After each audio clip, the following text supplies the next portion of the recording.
नमः। भज श्री कृष्ण चैतन्य प्रभु नित्यानंद, श्री अद्वैत गदाधर श्रीवासादि गौर भक्तवृंद। हरे कृष्ण कृष्ण कृष्ण हरे हरे, हरे राम राम राम हरे हरे। हरे कृष्ण कृष्ण कृष्ण हरे हरे, हरे राम राम राम हरे हरे। हरि ओम तत्सत। श्री श्री राधा गोपीनाथ स्वामी, श्री चैतन्य महाप्रभु वाరు, श्रीमती राधाराणी, श्रील गुरुदेव, श्रील ప్రభుపాదుల వారు, పూజ్యపాద త్రిదండి స్వామి భక్తి వెంకట వనమారాజు గారు, పూజ్యపాద హరిదాస్ ప్రభు, పూజ్యపాద ప్రహ్లాద ప్రభు, పూజ్యపాద సుదర్శన్ ప్రభు, పూజ్యపాద సనాతన ప్రభు, అందరి యొక్క విశేషమైన అనుగ్రహం వలన అత్యంత పవిత్రమైన ఈ శ్రీకృష్ణ జన్మాష్టమి వేడుకల్లో భాగంగా భగవద్గీత గురించి ప్రవచించడానికి, మాకు శ్రవణం చేయడానికి మీ అందరికీ కూడా ఈ సద్భాగ్యం కలుగుతుంది. హరే కృష్ణ.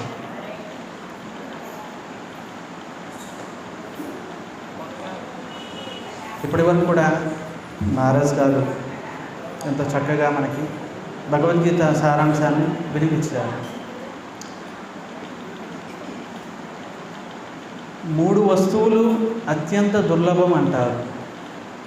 3 వస్తువులు అత్యంత దుర్లభం. ఒకటి మనుష్య శరీరం, మానవ జన్మ అత్యంత దుర్లభం. రెండవది గురువుగారు లభించటం, సద్గురువు లభించటం, మంచి గురువుగారు లభించటం రెండవది. మూడవది సత్సంగం. సత్సంగం అంటే మనం ఇప్పుడు చెప్పడం వలన మాకు, వినడం వలన మీకు మంగళం, ఇది సత్సంగం. ఈ 3 వస్తువులు దుర్లభం అన్నారు. అన్ని శాస్త్రాల యొక్క సారాంశం ఈ 3 వస్తువులు దుర్లభం. ఒకటి మానవ జన్మ. మానవ జన్మ అత్యంత దుర్లభం ఒకటి. రెండవది ఉత్తమమైన గురువుగారు లభించటం రెండవది. మూడవది సత్సంగం. ఈ 3 దుర్లభం. ఎవరికైతే ఈ 3 లభించాయో, మనుష్య జన్మ, గురువుగారు, సత్సంగం, ఈ 3 లభించాయో వారు మొత్తం సమగ్ర సృష్టిలో అత్యంత భాగ్యవంతులు. వారికంటే భాగ్యవంతులు ఇక ఎవరు లేరు. దేవదుర్లభ శరీరం మనుష్య శరీరం, ఇది లభించింది. మనిషిగా బ్రతకాలి అంటే భగవద్గీత చదవాలి. మిగతా జీవరాశులకి మనిషికి గల తేడా ఏంటి?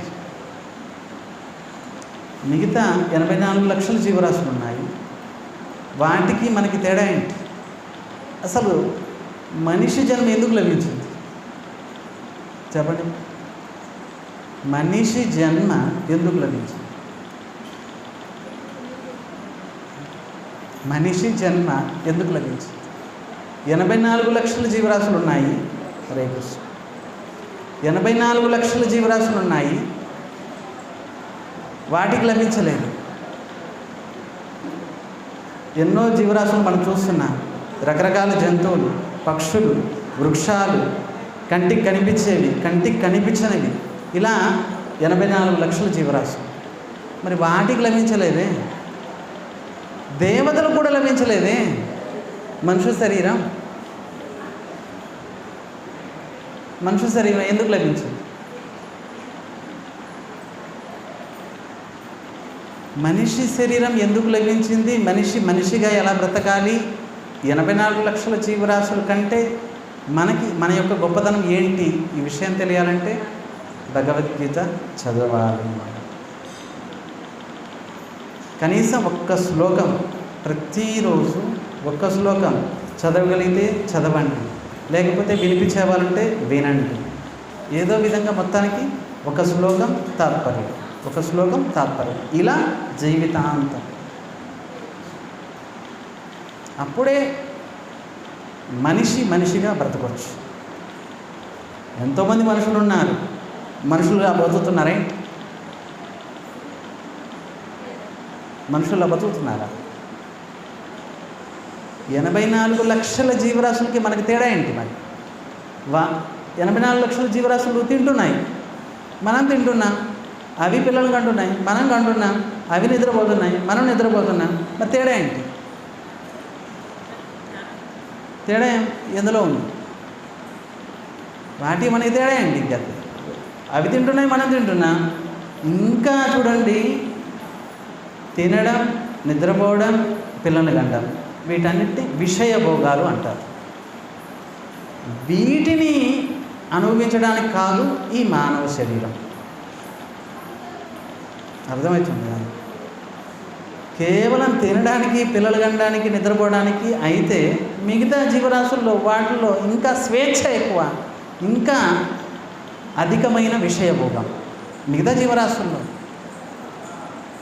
మనిషి ఆ విషయభోగాలు పొందడానికి ప్రయత్నిస్తే ఇక మనిషికి వాటికి తేడా ఏంటి? ఆహార నిద్ర భయం అవుతున్నచ్చు సామాన్యమైతే పశువులు నరాణ. పశువులకి మనకి తేడా లేదండి. తినడంలో, తాగడంలో, నిద్రపోవడంలో, పిల్లలు కనడంలో ఏమాత్రం తేడా లేదు. వాటికి మనకి తేడా లేదు. ఎప్పటి వరకు మీరు సత్సంగం చేయరు, ఎప్పటి వరకు భగవంతుని గురించి తెలుసుకోవాలని ప్రయత్నం చేయరు, అప్పటి వరకు మీకు తేడా లేదండి. వాటికి మనకి తేడా లేదు, ఏం తేడా లేదు. ఇంకా ఎంచక్కగా అవి విషయభోగంలో మనకంటే కొన్ని వేల రెట్లు ఎక్కువ. విషయభోగాల్లో అవి మనకంటే శ్రేష్టం. మిగతా పశువులు మనకంటే శ్రేష్టం. చూడండి, ఆహారం కంటిన్యూగా తినగలవు. మీరు తినగలరా? ఉదయం 8 గంటలు తినారంటే 12 వరకు కూడా ఆకలి కాదు. ఇప్పుడు ఈరోజు ఆకలి కాలేదు నాకు. మీకు ఇష్టమైన ప్రియమైన ఆహార పదార్థాలు ఇచ్చినా కూడా చాలండి, ఇంకా నాకు అవుతుంది అని అంటారు. విషయభోగాల కోసం కాదు ఈ మనుష్య శరీరం, భగవంతుని పొందడానికే మనుష్య శరీరం. 84 లక్షల జీవరాశుల నుండి ముక్తి పొందడానికే మనుష్య శరీరం. జన్మ మృత్యు జర వ్యాధి అనే ఈ సంసార చక్రం నుండి బయటపడటానికే మనుష్య శరీరం. మనుష్య శరీరం ఎందుకని ఎవరైనా ప్రశ్నిస్తే మిమ్మల్ని సమాధానం ఇదన్నమాట. ఏదో విధంగా ఈ జన్మ మృత్యు జర వ్యాధి అనే ఈ సంసార చక్రం ఉంది. చక్రం నుండి బయటపడటానికి కేవలం మనిషి మాత్రమే ప్రయత్నిస్తే పొందగలడు. ఇంకా ఏ జీవరాశులకి, కనీసం దేవతలు కూడా అవకాశం లేదు. చూడండి, క్షీణే పుణ్యం మర్త్యలోకం విశంతి. పుణ్యం క్షయమైపోయిన తర్వాత అవి కూడా ఈ మర్త్యలోకంలో జన్మించాల్సి వస్తుంది, దేవతలు కూడా.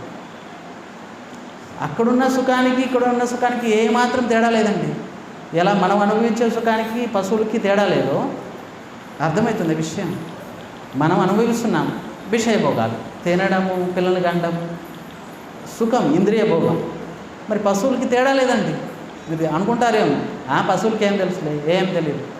అవి ఇంకా మనకంటే శ్రేష్టమైన విషయభోగాలు. వాటికి ఉన్నంత విషయభోగాలు మనకు లేవు. ఒక్క పిల్లల్ని, ఇద్దరు పిల్లల్ని కన్నారంటే అయిపోయింది జీవితం.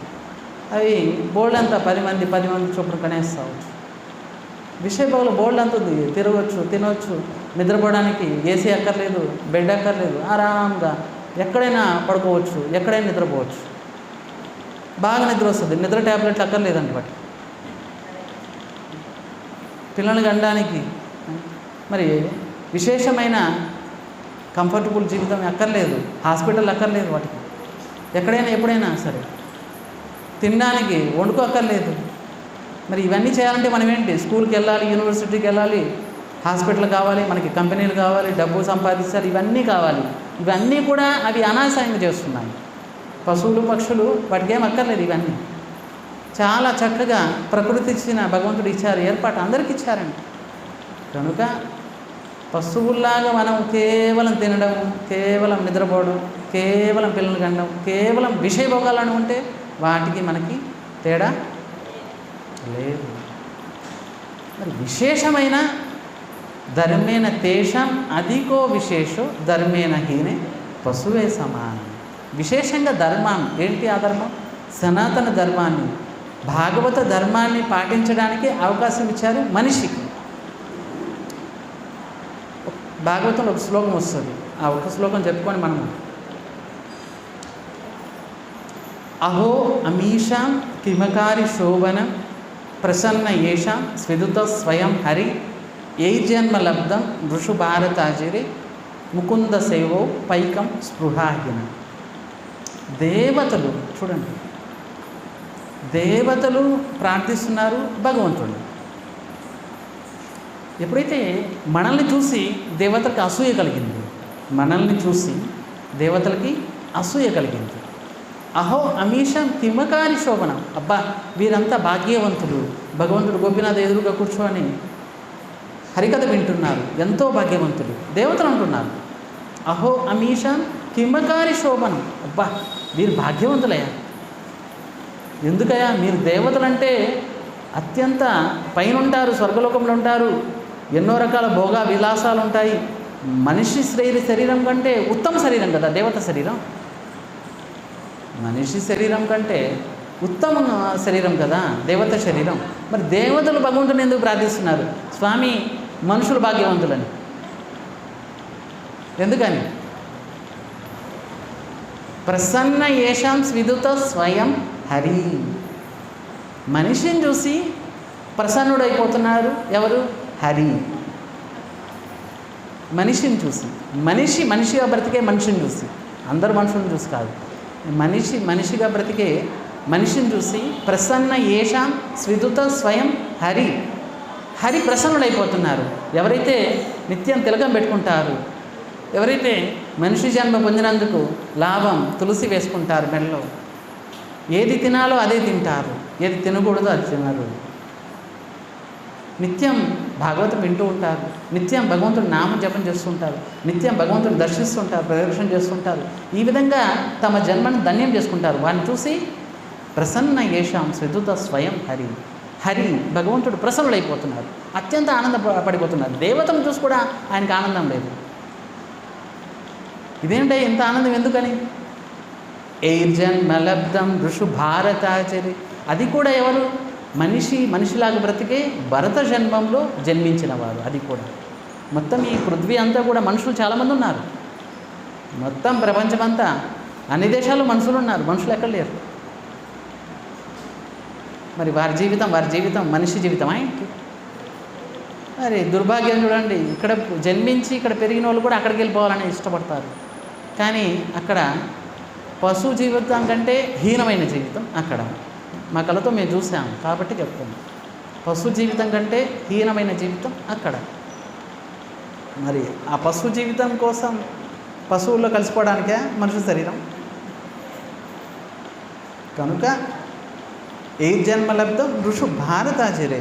మనిషి జన్మ, అది కూడా భరత వర్షంలో పుట్టడం ఎంతో భాగ్యం. సకల తీర్థాలు ఇక్కడే ఉన్నాయండి. చూడండి, మీరు చిన్నప్పటి నుంచే ఈ కళతోటి భగవంతుని దర్శించగలరు. మరి వారు దర్శించగలరే? ఎక్కడ నిత్య తీర్థాలు ఉన్నాయి, సత్సంగం ఉంది, భగవంతుని నామం చేయొచ్చు, భగవంతుని కథ వినొచ్చు. ఇవన్నీ కూడా ఇక్కడే సులభం భరతవర్షంలో. ఇంకా ఏంటి సులభం? భగవంతుడు ఎందుకు ప్రశ్న లేదు? ముకుంద సేవో పైకం స్పృహాయిన. ముకుందుని సేవ సులభం ఎవరికి? మనిషికి. దేవతలు కూడా సులభం కాదండి. కనుక ఒక్కసారి ఈ అవకాశం లభించింది, ఈ అవకాశాన్ని సద్వినియోగం చేసుకుంటే వారు భాగ్యవంతులు.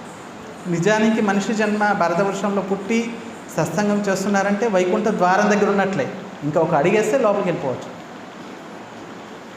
కేవలం వైకుంఠం ఎదురుగానే ఉంది, ద్వారం దగ్గర ఉన్నారు, మీరు ఒక అడుగేస్తే వెళ్ళిపోవచ్చు లోపలికి. అడుగు అంటే ఏంటి? ఇదే అడుగు అంటే సత్సంగం. నిత్యం సత్సంగం చేయడం, నిత్యం భగవంతుని నామం చేయడం, నిత్యం భగవంతుని దర్శించడం. శరీరం క్షణభంగురం, ఎప్పుడు పోతుందో చెప్పలేము. ఈ శరీరం రోగగ్రస్తమైనది, శరీరం వ్యాధిగ్రస్తమైనది, ఎప్పుడైనా పోవచ్చు, ప్రారంభానుసారంగా ఎప్పుడైనా పోవచ్చు. మరి అప్పుడు పోయిన తర్వాత అప్పుడు లభోదీపమని ఏడిస్తే అప్పుడు మీ ఏడుపు ఎవరు ఎన్నోరు? సద్వినియోగం చేసుకోకుండా అప్పుడు ఏడిస్తే యమదూతలు మాత్రమే వింటారు మీ ఏడుపుని, ఇంకెవరు వినలేరు. కనుక అత్యంత దుర్లభమైంది మానవ శరీరం, ఒకటి దుర్లభమైంది. ఇంకొకటి సద్గురువు, ఉత్తమమైన గురువుని ఆశ్రయించడం, ప్రామాణికమైన గురువుని ఆశ్రయించాలి. ఆశ్రయించినప్పుడే శాస్త్రాల విషయం గురించి కానీ, భగవంతుడి విషయం గురించి కానీ, ప్రకృతి విషయం గురించి కానీ, జీవతత్వం గురించి కానీ, ఈ విషయాలన్నీ ఎలా తెలుస్తాయి? గురువుగారి వలన, సత్సంగం వలన తెలుస్తాయి. ఇక మూడోది సత్సంగం. ఈ మూడు దుర్లభం అండి. మనిషి జన్మ, సత్సంగము, గురువుగారు, మంచి గురువుగారు, ఉత్తమ గురువుగారు, ఈ మూడు దుర్లభం. ఈ మూడు ఎవరైతే జీవితంలో పొందారో వారు అత్యంత భాగ్యవంతులు. మొత్తం 84 లక్షల జీవరాశుల్లో మనుషుల్లోకెల్లా మళ్ళీ వేరుతూ చూస్తే అత్యంత భాగ్యవంతులు వీరు. చూడండి, జన్మాష్టమి, రాధాష్టమి, శ్రీరామనవమి మనం జరుపుకోగలం. దేవతలు అక్కడ కూడా జరుపుకోలేకపోతున్నారు. నా యత్ర యజ్ఞ మహేశ్వర, నా సాధవో నా వైకుంఠ సాధవ, నా వైకుంఠ కదా, నా సాధవు లోక ఏ జన్మలబ్ధం. కనుక ఈ మహోత్సవాలు ఇవన్నీ కూడా ఇక్కడే లాభం, సులభం. మరి స్వర్గలోకంలో కూడా లేవు ఈ మహోత్సవాలు. ఎంచాక మనం స్నానం చేసి తిలకం పెట్టుకొని తులసి వేసుకొని స్వామి గుడికి వస్తున్నాం. కృష్ణాష్టమి, రాధాష్టమి, నవమి, శ్రీరామనవమి ఇవన్నీ జరుపుకోగలుగుతున్నాం. ఇవి మనం జరుపుకోగలుగుతున్నాం, వారు కూడా జరుపుకోలేరు. చూడండి ఎంత ఉత్సవం, ఎంత హడావుడి. 10 రోజుల నుంచి మనం ఎంత అద్భుతంగా పాల్గొంటున్నాం. భగవంతుడు అవతరించిన ఇక్కడే అవతరిస్తారు, స్వర్గలోకంలో ఏమీ అవతరించారు. కనుక దుర్లభమైన మానవ శరీరం పొందాము కనుక సద్వినియోగం చేసుకుంటాము. ఇంతకంటే ఉత్తమమైన జన్మ ఇంకొకటి లేదు. సత్యయుగం, త్రేతాయుగం, ద్వాపరయుగం అక్కడ జన్మించిన జనాలు కూడా కలియుగంలో జన్మించాలనుకుంటున్నారండి. ఆశ్చర్యం చూడండి. సత్యయుగంలో, త్రేతాయుగంలో, ద్వాపరయుగంలో జన్మించిన జనాలు కలు భవిష్యంతి నారాయణ పరాయణ. కలియుగంలో జన్మించడానికి ఇష్టపడుతున్నారు. ఎందుకంటే కలియుగంలో తక్కువ సమయంలో అత్యంత సులభమైంది భగవత్ ప్రాప్తి. చూడండి, సత్యయుగంలో లక్షల సంవత్సరాలు బ్రతికేవాళ్ళు, లక్షల సంవత్సరాలు ప్రయత్నించాలి భగవంతుని ప్రాప్తి కోసం, ధ్యానించాలి. కృతేయ ధ్యాయతో విష్ణు, ధ్యానం చేయాలి చేయాలి చేయాలి చేయాలి చేయాలి లక్షల సంవత్సరాలు ధ్యానం చేయాలి. త్రేతాయం యజతో మహతాయి, త్రేతాయుగంలో యజ్ఞయాగాదులు చేయాలి, అందరికీ సులభం కాదు. ద్వాపరయుగంలో పూజ, అర్చన ఇత్యాది పరిచర్య అవి చేయాలి, అందరికీ కూడా సులభం కాదు. కానీ కలియుగంలో అందరికీ సులభం భగవంతుని నామం, అందరికీ సులభం. చిన్నప్పటి నుంచి ముసలి వాళ్ళ వరకు, చచ్చేంత వరకు అందరూ చేయొచ్చండి. ఇందులో జాతి, కులము, ఆడవారు, మగవారు, చిన్నవారు, పెద్దవారు భేదం లేదు. చూడండి, నారదముని ఒకసారి వెళ్ళారు బ్రహ్మ దగ్గరికి. స్వామి, కలియుగంలో జీవులు ఎలా ఉద్ధరింపబడతారు? బ్రహ్మ అంటున్నారు భగవంతుని నామం ద్వారా ఉద్ధరింపబడతారు. సరే, విధి ఏంటి, నియమం ఏంటి, ఎవరు చేయగలరు? విధిర్నాస్తి. బ్రహ్మ అన్నారు విధిర్నాస్తి, విధి ఏం లేదు, అసలు నియమం ఏం లేదు. స్నానం చేసావా, చేయలేదా, పడుకున్నావా, కూర్చున్నావా, నిద్రపోతున్నావా, నడుస్తున్నావా, కూర్చున్నావా, పడుకొని ఉన్నావా, రోగంలో ఉన్నావా, ఏ పరిస్థితిలో ఉన్నావు, ఇటువంటి నియమం ఏమి లేదు. అంగన్యాసం, కరన్యాసం ఏం లేదు, తలస్నానం కూడా లేదు. భగవంతుని నామం ఎప్పుడైనా జపం చేయొచ్చు, ఎప్పుడైనా సరే. మీకు ఎప్పుడు నిద్రపోతున్నప్పుడు కూర్చొని జపం చేయొచ్చు, నిద్రపోతున్నారు మెలకు వచ్చింది కూర్చొని జపం చేయొచ్చు, నడుస్తూ వెళ్తున్నారు జపం చేయొచ్చు. అంతెందుకండి బాబు, మలత్యాగం చేసేటప్పుడు కూడా భగవంతుని స్మరించవచ్చు కలియుగంలో. అప్పుడైనా ప్రాణం పోవచ్చు, ఎవరు చెప్పగలరు? కనుక ఒక్క క్షణం కూడా భగవంతుని మర్చిపోకూడదు, ఒక్క క్షణం కూడా. ప్రతి క్షణం నియమం, వేదాల యొక్క నియమమే కీర్తనీయ సదా హరి.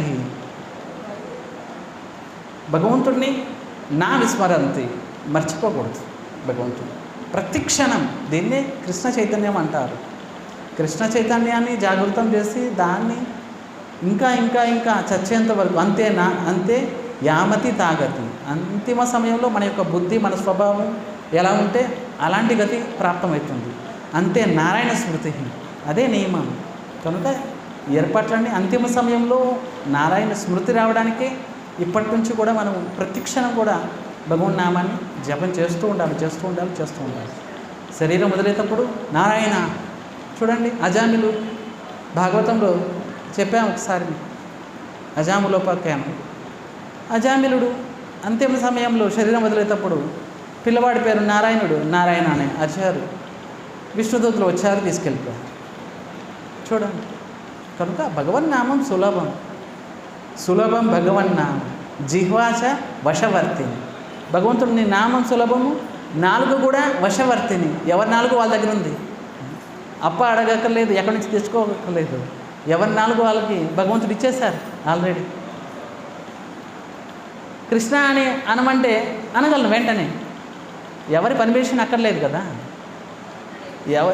ఏ నియమం అక్కర్లేదు. అందుకే బ్రహ్మ అన్నారు విధిర్ నాస్తి, విధి లేదు అసలు. కలియుగంలో భగవంతుని నామం తీసుకోవడానికి ఎటువంటి భేదం లేదు. వీరు తీసుకోవాలి, బ్రాహ్మణులే తీసుకోవాలి, వీరే తీసుకోవాలి, అటువంటి నియమం లేదు. భగవన్ నామాన్ని ప్రతి వారు జీవ మాత్రం, అంతెందుకండి మిగతా జీవులు కూడా ఒకవేళ చెప్పగలిగితే చిలుక, కోడు, కుక్క అవి కూడా చెప్పగలిగితే అవి కూడా తీసుకోవచ్చు. కనుక అత్యంత సులభం భగవంతుని ప్రాప్తి కలియుగంలో, ఈ యుగంలో. అది కూడా భగవంతుని నామం. మీరు ఎంత నామం చేయగలరో అంత చేసేయాలి. ఇప్పుడే చేయాలి. ఎంత నామం చేయగలరు. కూర్చున్నప్పుడు, నడుస్తున్నప్పుడు, పడుకున్నప్పుడు ప్రతిసారి కృష్ణారామ అనుకోవడమే. చూడండి, ఈ విధంగా సాధన చేయాలి. అంత సహజం కాదండి. చూడండి, కృష్ణారామ ఎవరైనా అనొచ్చండి, మీరు అనండి ముందు. అంత సహజం కాదు. ప్రతిక్షణం భగవంతుని నామం స్మరించడం అంత సహజం కాదు. అమ్మాయి అంటారు కానీ కృష్ణారామ అని అనరు. ఎంతో భాగ్యం ఉంటే కానీ ఎవరి నాలుగు మీద నృత్యం చేస్తుంటుంది భగవంతుని నామం. వారు భాగ్యవంతులు. కనుక అత్యంత భాగ్యవంతులు ఎవరైతే ఈ కలియుగంలో జన్మించి భగవంతుని ప్రాప్తికై ప్రయత్నిస్తారో వారు భాగ్యవంతులు. భగవంతుని ప్రాప్తికి ప్రయత్నించాలి. అప్పుడే ప్రయత్నించినప్పుడే మనిషి అంటారండి. అప్పుడే మనిషి జన్మ సార్థకమవుతుంది. లేకపోతే మిగతా జీవరాశులకి మనకి తేడా ఏం లేదు. చక్కగా తినడం, నిద్రపోవడానికైతే భగవంతుడు అంటారు, ఓహో చక్కగా నిద్రపోవచ్చు, తినొచ్చు, పిల్లలు కనొచ్చు అంటే మిగతా జీవరాశులు వేసేస్తాను అని చెప్పి పొరపాటున మనుష్య జన్మ ఇచ్చేసాను, నీకు అవకాశం ఇచ్చాను, ఒక అవకాశం, కానీ సద్వినియోగం చేసుకోలేదు అని చెప్పి మిగతా జీవరాశులు వేసేస్తారు నెక్స్ట్ జన్మ. మళ్ళీ అవకాశం లేదు. మళ్ళీ కుక్క చూడండి, కుక్క తిరుగుతూ ఉంది. దాని పరిస్థితి చూస్తున్నారా? కుక్క పరిస్థితి, కోడి పరిస్థితి, మిగతా జీవరాశుల పరిస్థితి. వృక్షం చూడండి, వందల సంవత్సరాలు పడి ఉంటుంది. మరి అవేమన్నా గుడికి రాగలుగుతున్నాయి? మీలాగా వినగలుగుతున్నాయి ఏంటి? లేదు. కనుక మనిషి జన్మ దుర్లభం. అందులో కూడా భగవంతుని ప్రాప్తికై ప్రయత్నించేవారు ఇంకా దుర్లభం. కనుక ఈ యొక్క మంచి అవకాశాన్ని సద్వినియోగం చేసుకుంటాం. దేవదుర్లభ శరీరం అంటారు ఈ శరీరాన్ని. భగవన్నామం యొక్క మహిమ అత్యంత అద్భుతం. నామం యొక్క మహిమ ఎవరు వర్ణించలేరు. కృష్ణ, రామ, చూడండి, హరే కృష్ణ మహామంత్రం నిత్యం జపం చేయండి. జపమాల తీసుకోండి. జపమాల ఇక్కడ దొరుకుతుంది. జపమాల తీసుకోండి. మొట్టమొదటండి ఆహార నియమం. తప్పకుండా ఆహార నియమం పాటించాలి. ఆహార నియమం పాటించకుండా ఎప్పటికి కూడా హృదయము పవిత్రత కాదు, హృదయం నిర్మలం కాదు. ఆహార శుద్ధి ముఖ్యము. మీరు ఎలాంటి ఆహారం తీసుకుంటే మీ యొక్క హృదయము, మీ యొక్క స్వభావము అలాగే మారిపోతుంది. కనుక ఆహార శుద్ధి అంటే 40 సార్లు నీళ్ళతో కడిగి తీసుకోమని కాదు చెప్పడం. శుద్ధి అంటే ఏంటి? ప్రతిదీ భగవంతుని సమర్పించి తీసుకోవటం. ప్రతిదీ మంచినీళ్ళు తీసుకున్నా కూడా భగవంతుడి సమర్పించే తీసుకోవాలి. అప్పుడే ఆహారం యొక్క శుద్ధత ఏర్పడుతుంది. ప్రసాదం, మహాప్రసాదం తీసుకోవాలి. ఏది పడితే అది తీసుకోకూడదు. మొట్టమొదట ఆహార శుద్ధి కలిగినప్పుడే మీకు సద్బుద్ధి కలుగుతుంది. లేకపోతే సద్బుద్ధి కలగదండి. భీష్ముడు, విదురు లాంటి వాళ్ళకు కూడా మధ్యలో బుద్ధి భ్రష్టమైపోతుంది. ఎందుకంటే దుర్యోధనుడు ఇచ్చే ఆహారం వలన. కనుక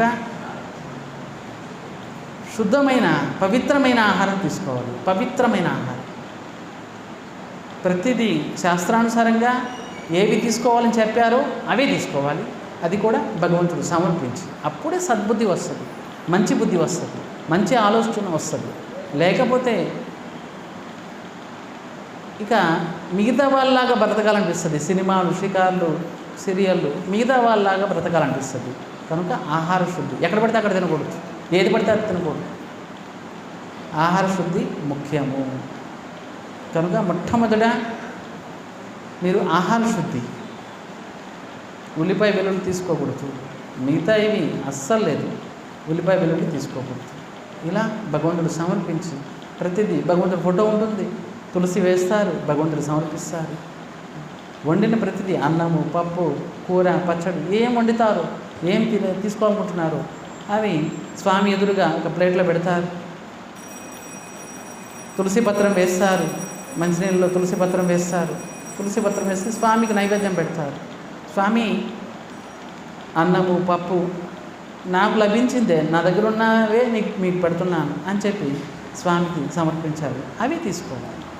అప్పుడే హృదయము నిర్మలమవుతుంది, పవిత్రమవుతుంది. పవిత్రమైన హృదయంలోనే భగవంతుని స్మరణ వస్తుంది. భగవంతుని నామం చేయాలనే బుద్ధి కలుగుతుంది. భగవంతుని కథ వినాలనే బుద్ధి కలుగుతుంది. లేకపోతే మంచి బుద్ధి కలగదండి. జైసే అన్నం వైసే మన్నం, జైసే పాని వైసే వాణి. అర్థమవుతుంది. ఎలాంటి అన్నం తీసుకుంటామో అలాంటి బుద్ధి కలుగుతుంది. ఎలా మంచినీళ్ళు కూడా భగవంతుడు సమర్పించి తీసుకోవాలి. లేకపోతే ఎక్కడ పడితే అక్కడ మంచినీళ్ళు ఎవరి చేతిలో వాళ్ళ చేతుల్లో మంచినీళ్ళు తీసుకున్నాం అనుకోండి, మన యొక్క వాణి, మనం చెప్పే మాటలు మంచి మాటలు కావాలి. అర్థమవుతున్న విషయం. కనుక అత్యంత దుర్లభమైంది మానవ శరీరం. నిత్యం భగవంతుని స్మరించండి, భగవంతుని నామం చేయండి, భగవంతుని కథ వినండి. ఈ రోజుల్లో భగవంతుని కథ ఎక్కడైనా వినొచ్చు. మొబైల్లో మనకి ఇష్టము ఎవరు వినాలనుకుంటున్నాము, మన మొబైల్లో ఈ రోజుల్లో హరికథ వస్తూ ఉంటుంది. మరి కూర్చొని వినడమే. మీరు పనులు చేసుకునేటప్పుడు కూడా కృష్ణారామ అనుకోవడమే, వింటూ ఉండడమే. ఈ విధంగా జీవితాన్ని గడిపితే అప్పుడే మనిషి అంటారు. లేకపోతే వాటికి మనకి తేడా లేదండి, ఏమాత్రం తేడా లేదు. కనుక భగవంతుని యొక్క సత్సంగం, భగవద్గీత యొక్క సారాంశం ఇదే. ఈ 3 వస్తువులు దుర్లభం. మనిషి జన్మ, ప్రామాణికమైన గురువుగారు, సత్సంగం. ఈ 3 దుర్లభం. ఈ 3 ఎవరి జీవితం పొందారంటే వారు భాగ్యవంతులు. కనుక అందరికి కూడా హరే కృష్ణ. ధన్యవాదాలు. శ్రీ రాధా గోపీనాథ స్వామికి, శ్రీమద్ చైతన్య మహాప్రభుకి, శ్రీమతి రాధా రాణికి, జగన్నాథ స్వామికి జై. శ్రీల గురుదేవుకి, శ్రీల ప్రభుపాదికి జై.